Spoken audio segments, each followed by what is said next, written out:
Hello and welcome to the EDHRECast. My name is Joey Schultz and I'm joined, as always, by my fantastic co-hosts. Up first, he's really glad that the card Broker's Ascendancy is not a broken ascendancy. It's Matt Morgan. So a friend of mine had a bakery and business was doing really well until the bakery burnt down, and now all of his business is just toast. I'm really sorry to hear that, or I'm really appetized to hear that. I can't tell which. I mean, there's no sense in loafing around. We may as well just move on because it's kind of a sensitive subject. That's great, Matt. I love that.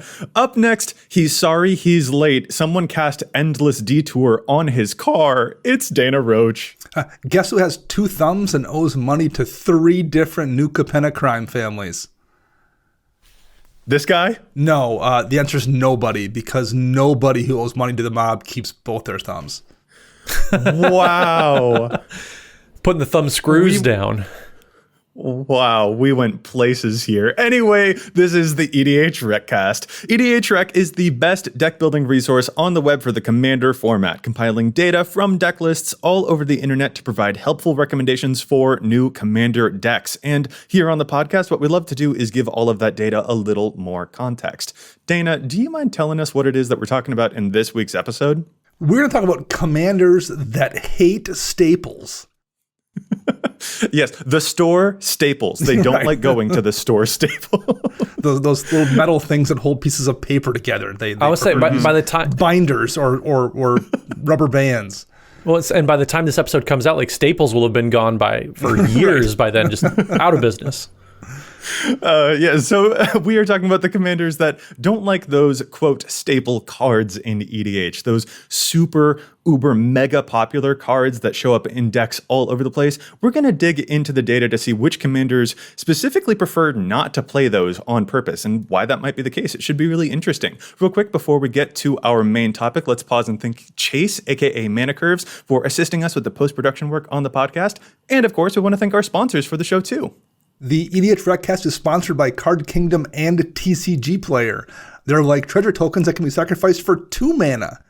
Just go to EDHREC and click on the card you wish to purchase, choose the vendor link down below, and doing that supports both the site and the show. And if you would prefer to support the show directly, you can do so over at patreon.com/EDHRECast.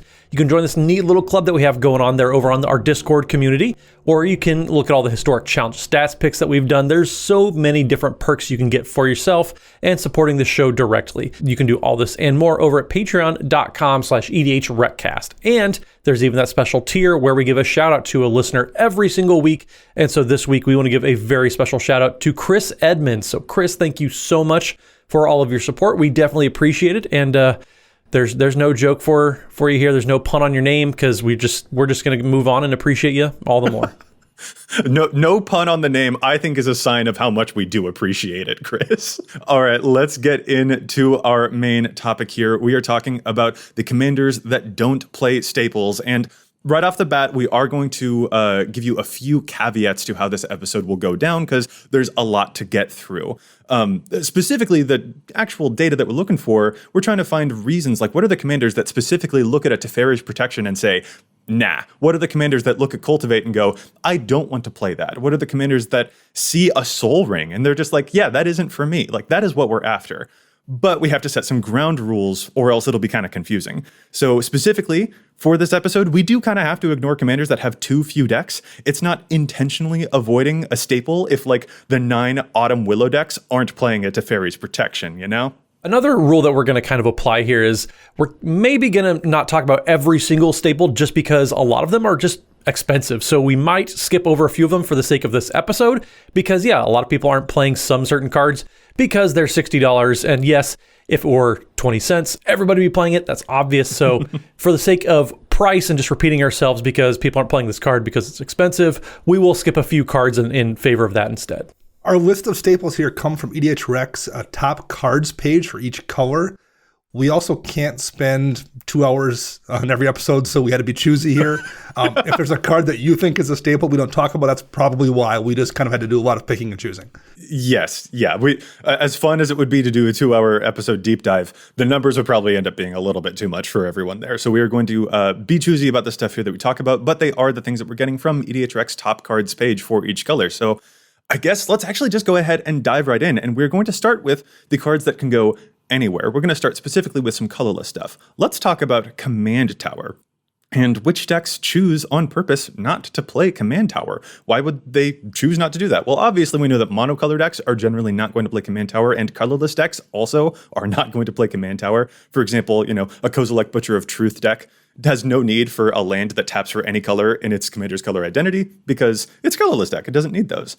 But barring that, let's actually look at commanders that would have a reason to play it. They are multiple colors. Dana, what's one of the commanders that doesn't play Command Tower and why? The first one that jumps out here is Pylath World Sculptor. 817 total decks and only 346 play it. So just over 42% of those decks are actually running Command Tower. And Pylath is a 2-color deck, so there's less need for fixing there. And it's also a landfall deck, so this is a deck that's going to be filled with a bunch of cards that go get you more lands. You're just, for the most part, not going to need the utility Command Tower brings, and you're probably going to need a lot of basic lands for all the landfall stuff you're doing. So Pylath and basically any kind of landfall commander makes sense. You might want to omit Command Tower. Well, and Pylath specifically cares about having as many basic lands as possible, so there's even more reason for this landfall commander not to use it. Well, and another commander that stands out to me too is Yorn, God of Winter. So obviously having 3 colors in a Yorn deck might be kind of handy to have a Command Tower around, but Yorn specifically cares about snow permanence, and so you probably want to be maximizing the amount of snow lands that you have in the deck, which is why it's not showing up in too many decks. Of the 1,841 decks, only 61% of them are playing that, that's a very, very high clip, but you also can't really maximize Command Tower and being able to have all your lands untapping. So you might want to reconsider Command Tower. I know it feels very, very weird saying you may not want Command Tower in your 3-color deck. I'm fully aware of that, but if you're looking to maximize Yorn's abilities, then you probably want to be taking a second look at if you're playing Command Tower in that. Yeah, if only they made a snow-covered Command Tower for the snow deck to be able to take advantage of. Snow doesn't need any more help, though. Let's be real. For real. Okay, so there we have Command Tower. Let's move now to some artifacts, specifically looking at Lightning Greaves. Which decks choose not to play Lightning Greaves? Well, this one was actually a pretty obvious answer. Basically, every Planeswalker commander doesn't care about Lightning Greaves. From Will and Rowan Kenrith to Lord Windgrace, these are the types of commanders that just were like, I don't need the protection. I can't wear these shoes, so I'm not going to even bother. The only exception to this was the Nahiri Planeswalker, because that's an equipment deck, so it actually cares about equipment. Although even some equipment decks choose not to play Lightning Greaves sometimes too. But yeah, the Planeswalker commanders definitely stand out as the types of decks that do not care to put Lightning Greaves into their 99. If we wanted to dig as far down as possible, though, and find the first commander that isn't a Planeswalker commander that is still choosing not to play Lightning Greaves, that one turns out to be kind of a doozy. It's Yorion Sky Nomad, the blue-white blink commander. It's only showing up in 2% of Yorion decks. So yeah, Yorion doesn't care about the boots because I guess it's not going to spend a lot of time in play to wear them ever. Well, and it's also a situation where you don't want your other creatures wearing Greaves. That's preventing you from blinking those creatures as well. True. That's usually my thought process, because I like Lightning Greaves. It's a great card. But I look at my deck and think, does my commander want me to target it? And do I have multiple things in the deck that I want to be able to target? And if the answer is yes, Lightning Greaves usually doesn't make the cut. So it's almost always a matter of Lightning Greaves actively causing problems in the deck versus the commander just maybe not needing it. Yeah, or even sometimes if you're very heavy on a Voltron type of strategy, maybe Lightning Greaves isn't the best because if you only reliably have one creature out, then you can't put even more of those Voltron pieces onto your commander. So that would also be another situation where you don't want to always just default to Lightning Greaves. Well, and Arcane Signet is the next card that we're going to talk about, which is hailed by many as possibly one of the best mana rocks of all time. It's 2 mana to add 1 mana of any color of your commander's color identity, that takes care of everything that you could ever need right there. It comes down early, fixes your colors. It's pretty great, but there are some commanders that possibly don't want to be looking at that. Demon Lord Belzenlock specifically probably doesn't want Arcane Signets. There's 151 decks out there, and only 11% of Demon Lord Belzenlock decks are playing that because the Belzenlock cares a lot about being able to maximize that enter the battlefield ability of his. Yeah, he flips cards off the top of the deck and he wants to find bigger and bigger cards from your library. So if you have a bunch of small mana rocks, like they will be efficient, but they will stop his ability in its tracks. And he wants to get you as many cards in his hand as possible. So yeah, it's kind of interesting that this ends up being a commander that specifically doesn't want to play those efficient mana rocks, and this is just one such example.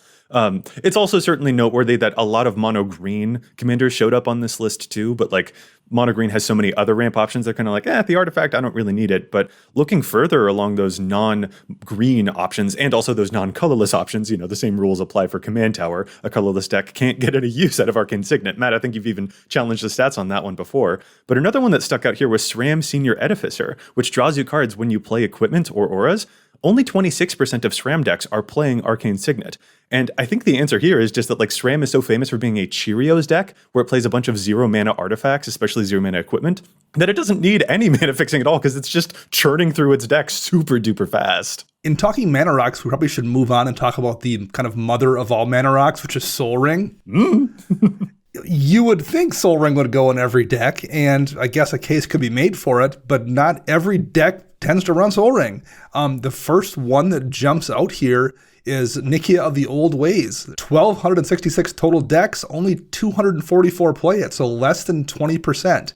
And in this particular commander, it makes sense since literally the first line of text in the text box is, you can't cast non-creature spells. So, unless you happen to have that card in your hand the first couple turns of the game before your commander's in the field, it's literally unplayable. So that's the kind of thing we're going to see in this list, talking about decks that don't run Soul Ring. Demon Lord Belzenlock comes up again. Oh, true. Just like with Arcane Signet, it's a commander that wants to run those larger spells, and only 35% of decks are playing even a card as great as Soul Ring in their list. Yeah, I mean, you could certainly make the argument that these commanders do still want to play Soul Ring, but there are strategical reasons why they might not. I'll just really briefly throw out that Sasaya Orochi Ascendant here is another that also is not playing Soul Ring all that often, only about 24% of the time, because that is a commander that needs as many forests in the deck as possible. So you could certainly say these commanders should still play it, but these are, in these cases, commanders that aren't, and that's an interesting thing to see. Although, even the one that was playing it the least amount of the time was still playing it like 19% of the time. Right. So it is certainly a big ubiquitous card. But that wraps up our artifacts. Let's move on now to our mono colors, to each individual color. But we'll actually have to do one more quick caveat before we get to those, because we will have to make another disclaimer here that we are discounting a lot of 5-color commanders away from the conversation when it comes to the monocolored staples. And that sounds egregious at first, but honestly, you don't want to hear us talk about Niv Mizzet Reborn for the rest of this episode. Niv Mizzet Reborn is a 5-color commander that cares about 2-color cards in the deck. So whenever we looked at the data for any one of these cards, that one constantly popped up. And the same was true for several other 5-color decks. But it wouldn't be fun for us to talk about the same commanders over and over and over again. So there is that caveat. And also, if we talk about a creature card, we should also probably point out that we're excluding tribal considerations here too. For example, it's not a revelation that an elf tribal deck doesn't play Eternal Witness, which is a human. So we want to find the decks that have strategical reasons, not just tribal reasons or 5-color reasons. So I know that's a lot, but okay, let's just get on to it. Matt, can you talk about white cards and take the microphone away from me? Sure, I definitely can. So the first card we're going to talk about in white is going to be Teferi's Protection, arguably one of the best spells that white has to offer. 3 mana to phase you and everything else out. It's pretty potent. It's pretty fantastic.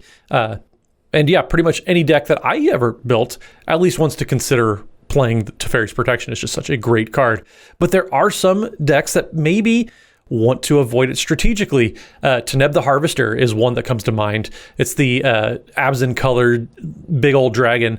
And there's some strategy in there that maybe you don't want to be phasing everything out because you need everything to be happening and you want to be seeing everything.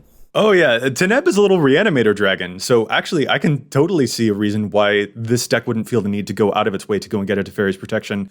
Like, instead of phasing myself out, if I were a Teneb player, I could just sacrifice all of my own stuff instead, and then it will be there safely in my graveyard for me to mass reanimate it with like a Twilight's Call later on. So if I'm playing Reanimator, I might not be in need of something that's going to protect my whole board because I can, quote, protect my board by sacrificing it and reanimating everything again on a later turn.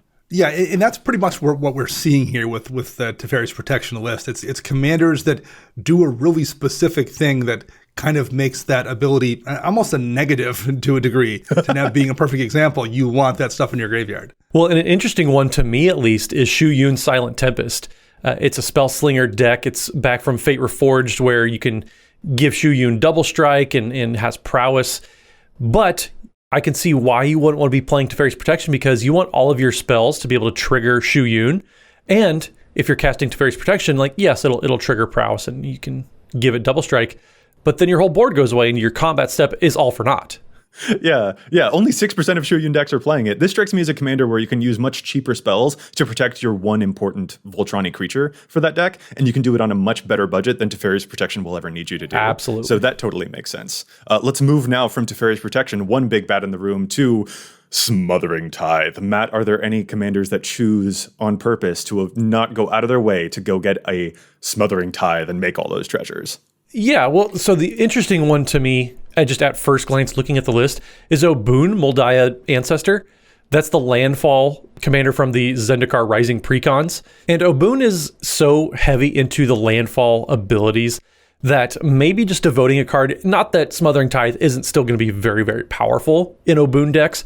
Obun wants to spend as much time as possible focusing on those landfall abilities, and then also making Obun fairly large at the same time, because Obun's first ability makes lands as big as Obun's power is. So maybe you just don't have space for kind of one of those extra utility type of enchantments that Smothering Tithe falls into when you're in a landfall deck.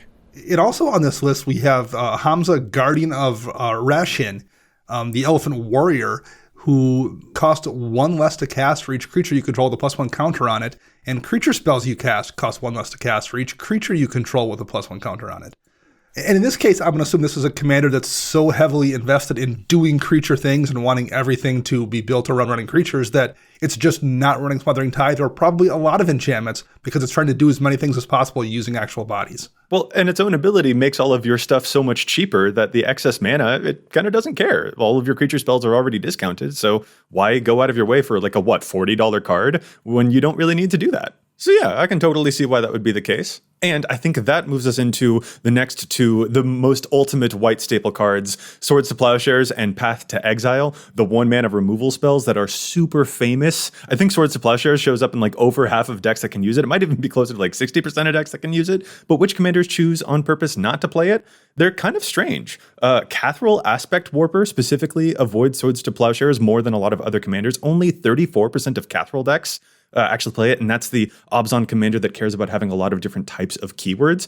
And in terms of Path to Exile, it looks like a card like Hinata doesn't tend to play Path to Exile all that much. Hinata being the Jeskai commander that discounts your spells that target stuff, only 15% of Hinata decks are playing Path to Exile. That's some pretty interesting stuff there. I think in Hinata's case, I can see why it doesn't need this, because it's using so many X removal spells like Curse of the Swine or other such removal effects that it doesn't need single target removal, because it's removing the entire board every time it casts any spell at all. But the Cathrall pick for Swords to Plowshares, that's kind of an interesting figure. Yeah, Cathrall doesn't really have anything specific saying why you wouldn't want to play it. Same as Gavi Nest Warden, only 34% of Gavi decks are playing Swords to Plowshares, which to me seems a little out of whack, seems a little sus, because it's just such a powerful and efficient removal spell that I don't know why you wouldn't want such an efficient card in your deck. But Gavi is also very, very heavy on the cycling theme.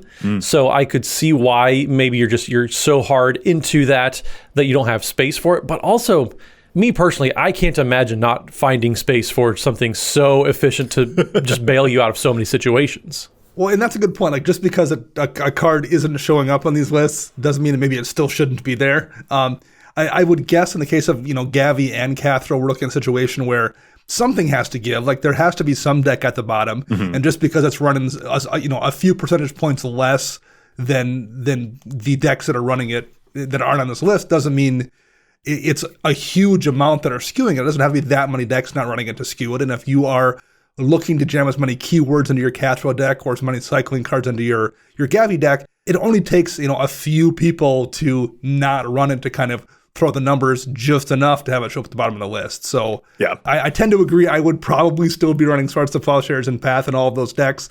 Like I said, it only takes a few things to twist those numbers just a little bit. Yeah, and even among those, these decks are still playing Swords of Plowshares at a rate of 34% inclusion. Right. And even the Path to Exile was like 15%. So like those are some of the higher numbers we'll see among the cards that we talk about that people aren't playing in their decks. Like people still are. It's just these happened to be the least. Yep. That wraps us up with white. Let's move on now to blue. And Matt, you said that you wouldn't know why you would choose not to play some of those amazing white spells in your deck. But what do you think about Cyclonic Rift? Are there decks that would choose specifically not to play the amazing Cyclonic Rift? Well, the answer is yes.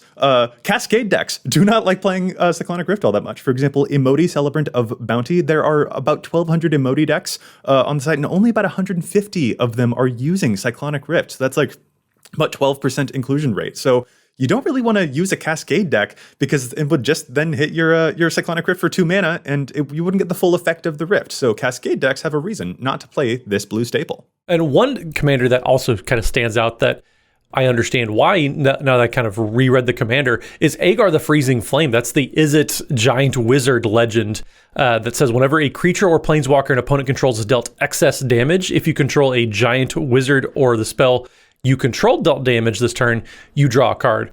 Well, all of your board wipes, you just want to be damage-based. And so since Cyclonic Rift isn't dealing any damage, then yeah, Aegar just wants to be casting Anger of the Gods or Burning of Zinyi or any of those type of damage-based board wipes so that you can be able to draw cards or deal excess damage and all that kind of fun stuff. Yeah, similarly, we have Raynar the Ever Watchful also running this in a lower percentage, and it's a commander that's wanting you to run foretell cards, and it's wanting you to exile cards from your hand, and at some point, again, if you are just trying to stack as many of those effects as possible, something gets left out, and in this case, it's going to be Rift, apparently. That should take us right on to Rhystic Study, the very famous blue staple here, which draws a bunch of cards if your opponents aren't properly paying the tax.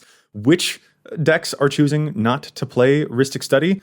Well, in this case, mostly what we're seeing are decks that are very known to be super budget, especially stuff like Adeliz the Cinder Wind. That is a deck that you can play very, very cheap, and it also is full of so many cantrips, so many 1 mana little spells here that pump up the entire Wizards with Adeliz's effect that you don't need to go out of your way to get a Rhystic Study. There are only about 10% of Adeliz decks that are playing a Rhystic Study there. And another standout here is Kestia the Cultivator. Of the 500 Kestia decks out there, only like 47 are actually using a Rhystic Study in their deck because that commander is drawing cards by playing enchantment creatures rather than needing a bunch of other enchantments to help it out. Rhystic could be good in those decks, but the commanders themselves are so efficient at doing their thing that they're not like, I need that card. They're just like, I can do without it, and I still draw plenty of cards. Thank you very much. Well, if you want to talk about commanders that are efficient at what they're doing, Zephi Thunder Conductor also is one of those that, to me, just it doesn't really. Okay, I am incorrect in saying it doesn't really need it, but it probably just it's just gravy at that point. And sometimes too much gravy is just too much. Exactly that. Because Zephi, you're getting so many rewards for doing instants and sorceries.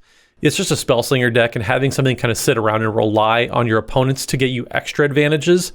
Zephi's casting 10 mana value instants and sorceries. Chances are you might draw a card or two out of some of those massive spells. Yeah, if your commander's already drawing you a bunch of cards, it's probably pretty easy to cut the $40 enchantment. That probably makes it that price tag probably makes Rhystic Study pretty easy to drop off that list. So up next, then, let's talk about the quintessential blue card in the EDH format. Matt, do you want to tell us about which commanders, much like you, hate Counterspell?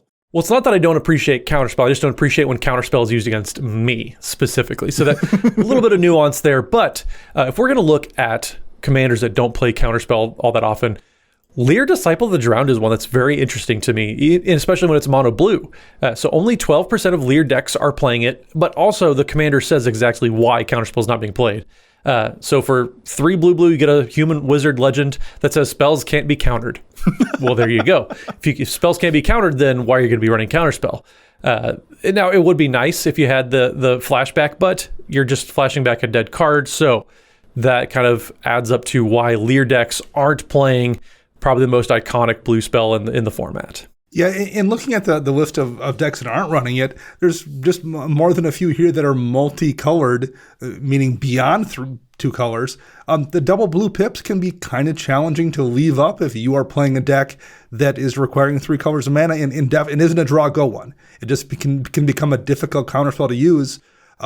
even if you're me and you run not enough basic lands and have a ton of utility lands. So I can feel your pain if you are playing, say, a Gavi Nest Warden deck and just don't have ready access to double blue mana regularly. Or, once again, if you're playing a Cascade deck like Maelstrom Wanderer and you don't want to Cascade into a Counterspell and counter your own spell, which is the only thing currently on the stack. Cascade decks, again, probably don't want to be playing this 2-mana instant. All right, that wraps us up for white, blue, and for artifacts. And we've got other colors yet to go, but this has been a whole lot of stuff about these decks that aren't playing these staples, which means I think we need a brief reprieve from all of that. We need to talk about challenge the stats instead. This is our favorite segment here on the show because there's so much data on EDHREC, but sometimes we think that cards are over or underplayed, so we like to challenge those statistics in every episode. Dana, how about you start us off this week? What is your challenge the stats? My challenge of stats is for the card Rush of Knowledge. It's a sorcery for 4 and a blue that says draw cards equal to the highest converted mana cost among permanents you control. It's currently seeing play in just under 4,000 decks, so it's not unplayed, but I want to specifically challenge it in a couple of decks. It's only in 10% of Octavia decks, for example. That's a commander that, number one, has Ward 8, so it's going to be very difficult for anyone to remove it in response, but it's also a 10 CMC commander. You're just going to draw 10 cards for 5 right there, and people aren't going to be able to respond to it at all. It's in, I said 10% of those decks. It should be in way more Octavia decks. It is ridiculously efficient. And there's a few other places it should see play too. You have things like the Ur-Dragon, where it's going to draw you 9 cards, and it's only in 1% of Ur-Dragon decks.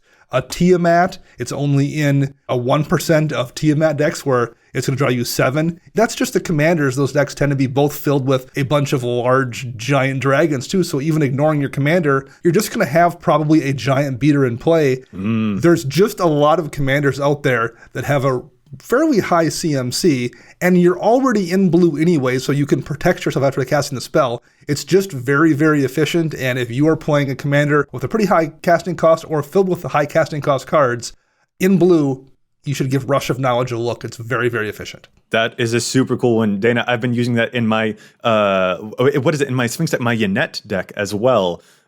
Because I have a lot of 7 drops in that deck by dint of Yannette's ability. I really like this draw spell. I agree with Dana. Definitely play this one. It's really interesting.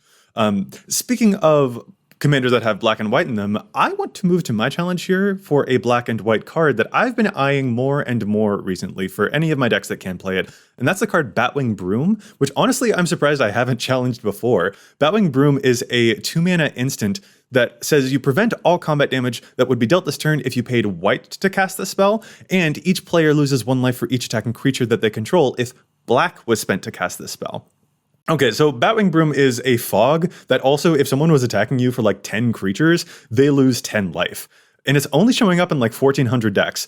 This is such a great Uno reverse card to pull on your opponents. If someone's coming at you with a big force of a bunch of tokens, this could totally just knock them right out of the game instead, and it still protects you. You do have to be very particular about the mana to use it, but there are plenty of commanders where this isn't too much of an issue.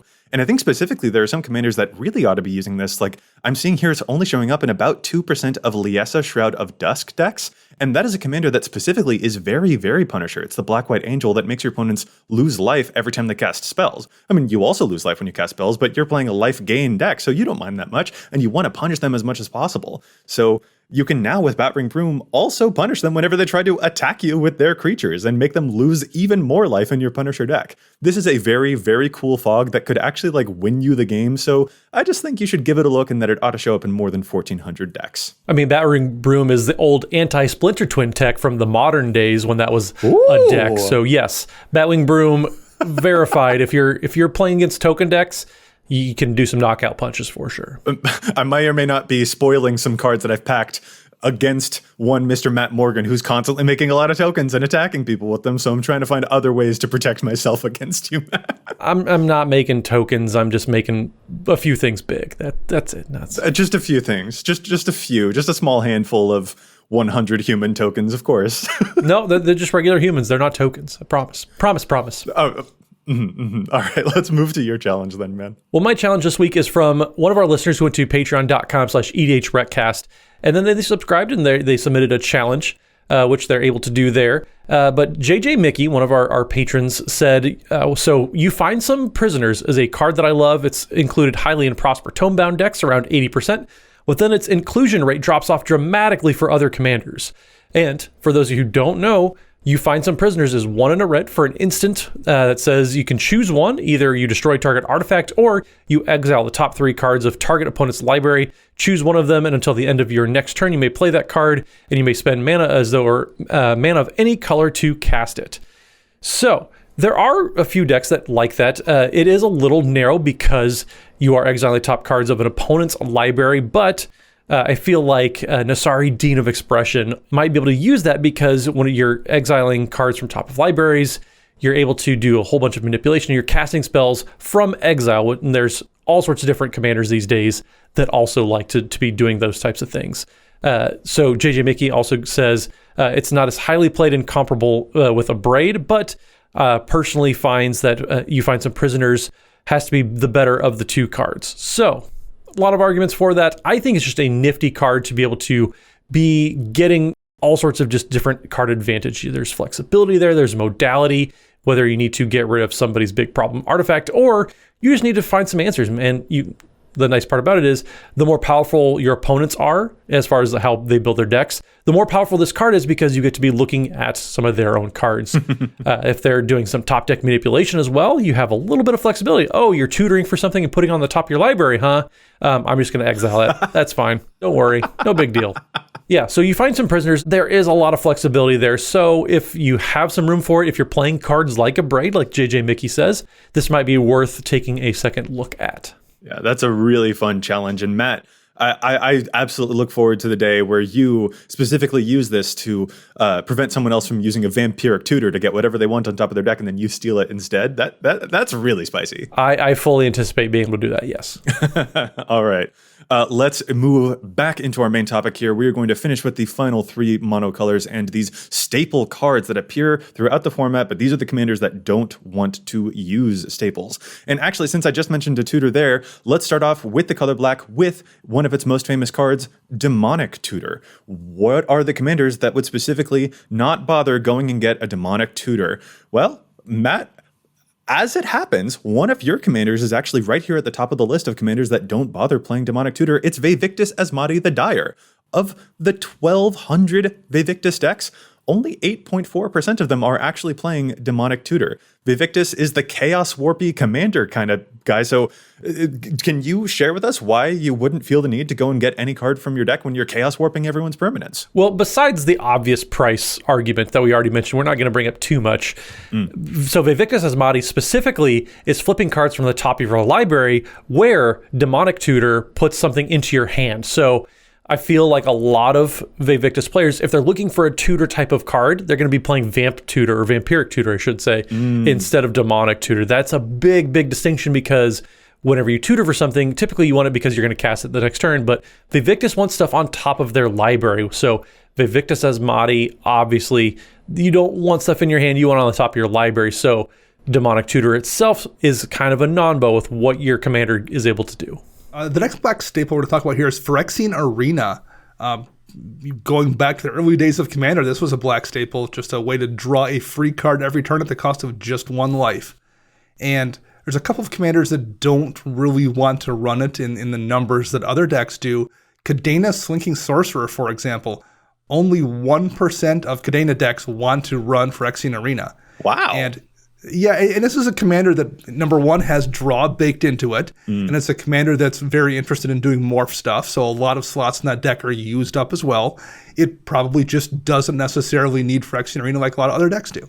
And another commander that jumps out too is an oldie but a goodie, if you will. Nekasar the Mindraiser, the old Grixis zombie wizard, probably doesn't want to look at Phyrexian Arena too much because it probably doesn't need it. Either Nekasar is going to combo out and make everybody draw their entire libraries all in one turn, or they already have that type of effect built in. Nekasar's ability just says at the beginning of each player's draw step, you draw an additional card, and then whenever an opponent draws a card, Nekasar deals 1 damage to that player. So you don't really need Phyrexian Arena because that ability is already stapled onto Nekasar itself. And then the deck also proceeds to play a ton of wheel effects. So just being able to draw one card a turn just pales in comparison to the explosive turns that the commander is able to pull off. Oh, yeah. Don't need to be playing any arena when you can be playing Windfall all over the place to draw a brand new hand every turn anyhow. That's, yeah, definitely one that doesn't need to go out of its way for the arena at all. But that brings us to here our final black staple that we'll talk about is Toxic Deluge, the board wipe where you pay life to give everything -X, where X is the amount that you paid. Which commanders are like, Toxic Deluge ain't for me. Let's take a look. And weirdly, we see that Trin and Sylvar, the human tribal pair, they are a commander pair that don't really care to play Toxic Deluge. About 2.7% of the 2,000 Trin and Sylvar decks don't even really bother. And actually right behind them, Admiral Beckett Brass. Of the 2,600 Admiral Beckett Brass decks, 3.2% of them are playing the Toxic Deluge, which leaves like 97% of those decks are not. So this is a very interesting one. We're seeing these commanders that just kind of don't care to play these types of board wipes.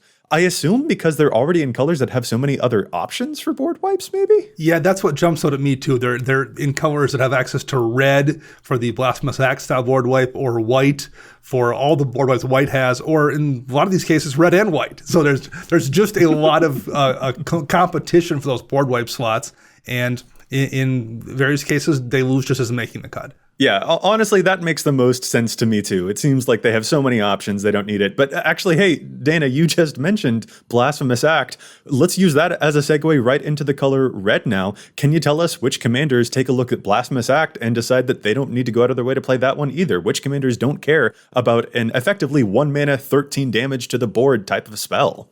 There's the obvious ones, the 5-color commanders, the Nikia that doesn't let you cast non-creature spells, for example. So you have a few of those. You also have some commanders here that have access to white, for example, in Gavi Nest Warden and Jarina Kudrow. Ural the Miststalker as well. So in this case, I think there's also a situation where sometimes Blasphemous Act is edged out, despite its crazy efficiency, by access to other colors with other board wipes that may work slightly better depending on the commander's configuration. And a lot of times, too, Ural the Miststalker decks just don't care about what the opponents are doing because Ural gets so big so fast. So Ural hasn't been played for a long time. It's the Naya commander that can't be the target of spells or abilities your opponents control, so hexproof. And then Ural the Miststalker gets +2/+2 for each aura attached to it. It's already a 5/5. So Ural the Miststalker is able to get extremely large with just zero effort. Just accidentally you have a 15/15, and by then you can give it double strike, you can give it lifelink, you can do all sorts of different things to make sure that Ural's just like pounding a crater into where your friends used to be. Oh, that's terrific. And I totally agree. I, for a very brief time, had a Ural deck, and it was indeed so good that it's just like, board, I don't even care about the board. I can block an infinite number of creatures, and I have protection from creatures, and you can't block me, and you're also dead before I even need to bother. So yeah, absolutely on board with that. Let's go from Blasphemous Act to another super intense red staple here. Let's talk about Dockside Extortionist. Let's talk about the Goblin that makes treasures for each artifact and enchantment that your opponents have. Let's talk about the commanders that choose not to play Dockside Extortionist. Quick caveat, we're not including any commanders that aren't playing it for tribal reasons. You know, if a vampire deck isn't playing this goblin card, that's not the thing that we're here for. We want to find useful and pragmatic information for you guys. So let's move past any tribal examples and we go right to find Obun Moldaya Ancestor. Doesn't care about the goblin, presumably because it's such a good landfall deck that it doesn't need other sources of ramp. It doesn't really need to bother all that much at all. And in fact, the same is kind of true for Roshin Meanderer, a green-red deck that can tap to add a bunch of mana so that you can play X spells. And it's like, my commander taps for a bunch of mana. I think I'm probably fine without needing to go and get this, what is it, $80 goblin or something like that. Like both of those decks play Dockside Extortionist at a rate of less than 2%, which is pretty intense to see, and honestly, good for them. And one commander that specifically doesn't care about making all the manas because they're doing it already, which Obun and Roshin Meander are already doing, but Rien, Angel of Rebirth, that's a commander that actually cares specifically because the ability on Rien says other multicolor creatures you control get +1/+0, and then whenever they die, you return them to the owner's hand at the beginning of the next end step. That is fairly interesting, where you want to be maximizing the amount of multicolor creatures you're playing, and Dockside Extortionist is mono red. You're not able to benefit from either of Rian's abilities, so it's not really a surprise there that maybe Rian just doesn't care about that, because you want to be maximizing the efficiency of Rian's abilities. Oh, yeah. I'm looking at that. And of the 540 Rian decks, only 8 are using the Extortionist from among those. So, yeah, I totally see that. Well, in looking at the last red staple here in our list, Chaos Warp. Fantastic card that removes anything and maybe gives your opponent something better, I guess, is the downside. Sometimes, right. In looking at the decks that don't want Chaos Warp here, it tends to be, again, 3-color decks that probably have access to other forms of removal. Chaos Warp is great in red because it can solve problems red can't solve. Well, if you're playing a Gavi Nest Warden or a Jirina Kudro, and you have access to white that can also hit almost anything, or in the case of Kresh the Bloodbraided, have access to green that can, well, also tend to hit anything, you maybe don't need that Chaos Warp with the potential downside as much as you might if you didn't have access to white and green. That absolutely makes sense. If you're playing Mardu like the Jirina Kudro you mentioned, I can see why only 8% of Jirina Kudro players are playing Chaos Warp, because they're already busy using all of the great black and white removal staples instead. So they don't have great use of it. And the same for Gavi going on as well. But Kresh, I would even say that Kresh goes a step further. I see only 10% of Kresh decks are playing Chaos Warp. Kresh wants things to die. If Kresh is going to play a removal spell, Kresh wants it to be a destroy effect, so that if you aim it at a creature, Kresh gets a bunch of +1 counters. Well, an example of a removal spell Kresh would probably use to put those counters on Kresh would be Beast Within over in the color green. Hey, that segue. Let's move to green. I love it. It's a smooth transition from Mr. Roach. So Beast Within is that 3 mana, destroy target permanent, and then its owner creates a 3/3 beast token. It's been around for a long time, and it's found so many ways to get into so many different decks. But again, there's some commanders that are kind of giving it a second look, including Vivictus Asmati the Dire. That's one that you can just target things with Vivictus' ability to make your opponent sacrifice them. But Muldrotha the Gravetide is actually a commander that, when you start digging into what Muldrotha does and recurring all your permanents, maybe there just isn't space for a Beast Within when you can be playing some Executioner's Capsules and other type of removal there. Oh, yeah. Yeah, only the 14% of the, good lord, 6,400 Muldrotha decks? Yeah, only 14% of them are playing Beast Within, and only 15% of Vivictus. But, like, I get it. Muldrotha wants permanents to recur, and Vivictus doesn't need to use things that destroy permanents, because that's what Vivictus does. Matt, I've played against your Vivictus deck plenty of times to know that I am going to have something removed on my board every single turn. So you don't need to waste extra removal spells on me. You can just play a bunch of other 7-drops instead. Yep, just Chaos Warp your own battlefield. That's fine. There you go. Yeah, this is still a very, really pervasive staple, I'll say. Like, you know, the commanders that we mentioned there, they're still showing up in like 15%-ish. So there's plenty of reasons, to still play that one. And again, actually, I think I'll need to throw out the caveat here that we are automatically ignoring Nikia of the old ways, like we did for red spells. The same will be true for green spells here too. Nikia automatically wins all of it. If you want to find the commander that wins this entire episode, it's Nikia. Nikia doesn't play a lot of spells because the commander literally says it can't. So again, we're ignoring those. But anyway, that's a big caveat. Let's move on to talk about another green staple. Dana, what's going on with Eternal Witness? What decks do not like the little 3-mana creature that gets stuff back from your graveyard? What's going on there? The first one that pops up here on our list is Rayami, First of the Fallen. And Rayami has some text right there in the very first line. If a non-token creature would die, exile that card with a blood counter on it instead.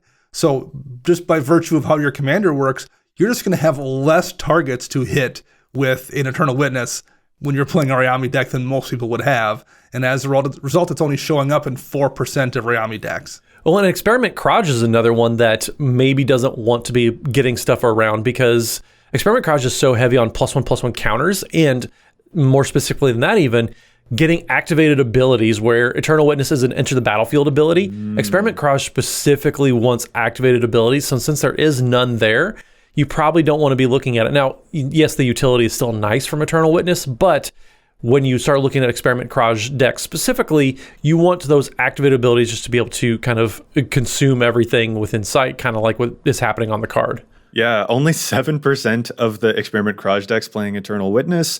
It genuinely tracks. Like, if you are going to be playing creatures in that deck, it makes sense that you would want as many of them to have cool abilities that your commander can copy, and you can use spells to get back stuff if you absolutely need to do that. But your creatures, you want them to be doing something very special for that type of deck. So those are both really, really interesting. And I guess that should move us on now to Dana, a personal favorite of yours.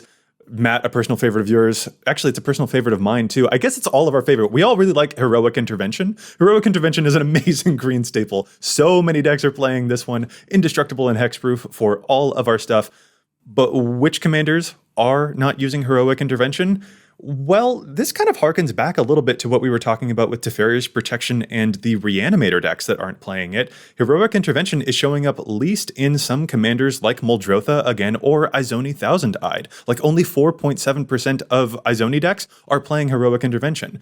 And that is a deck that is very graveyard heavy. If you care about, quote, protecting your board, well, you can probably just get away with sacrificing everything and then doing a little bit of reanimation, and that will reclaim your board. And you don't need to go out of your way to get this $20 Heroic Intervention card instead. Yeah, that tends to be the situation with the couple of other commanders here as well that don't want to run it.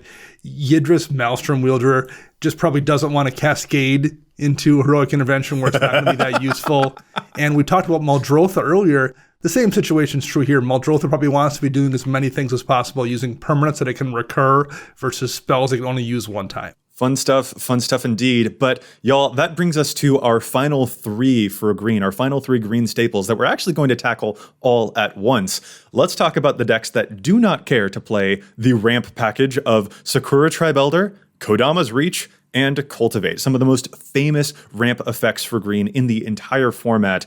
Let's start with Sakura Tribe Elder. What are the decks that do not care to play Sakura Tribe Elder? They don't care about this little snake finding you lands? The answer is Enchantress. Enchantress decks do not mind about Sakura Tribe Elder basically at all. Like Estrid the Masked, for example, only 1.8% of Estrid players are playing Sakura Tribe Elder in their decks. And the same is roughly true for Sithis Harvest's Hand.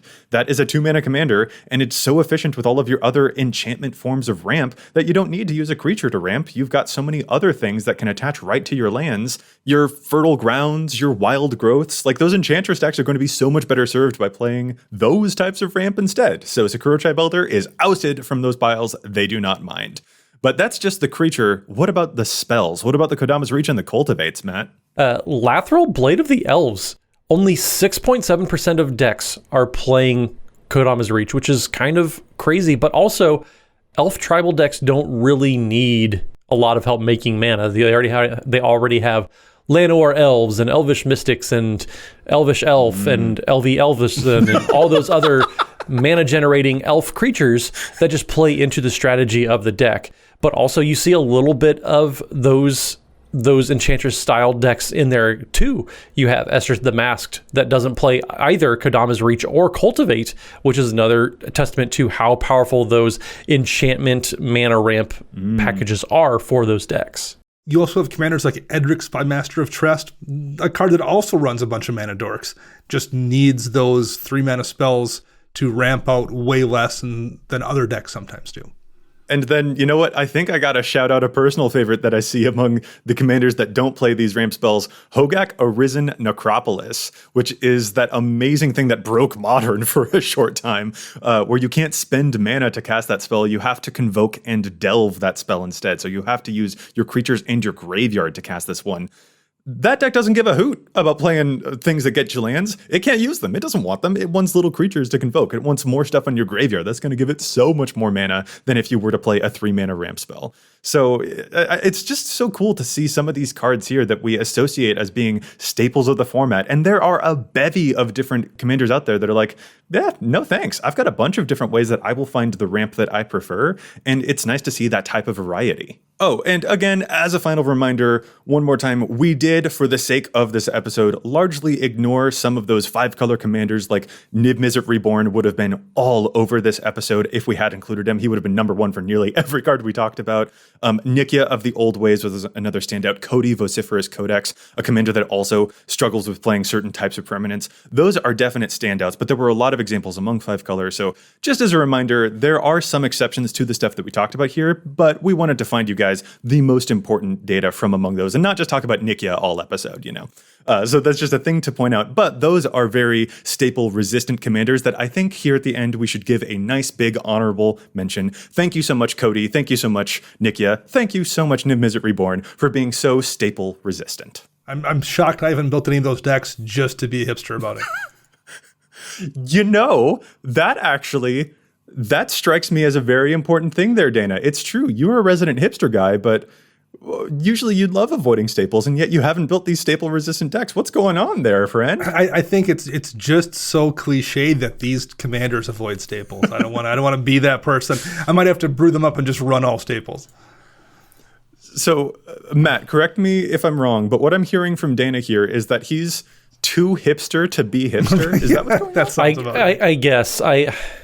He's gone like full circle, like I don't know what's going on, some kind of like hipster Serpico type of moment. There's so many layers to what Dana's doing these days. The snake is now eating its own tail. Yes. We have gone full Ouroboros with it. That's really, really fun.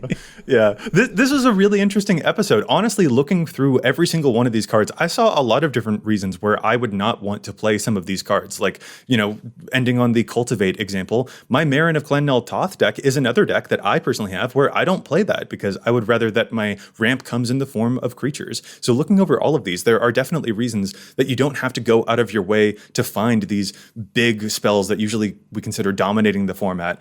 And there are certainly plenty of commanders that don't need to go and get those because my deck can do perfectly fine without them. And there are always other options to choose. So even if a staple is really, really expensive, you don't have to go and find it. There are so many other cool techniques that these commanders teach us about how we can get around those, quote, staples.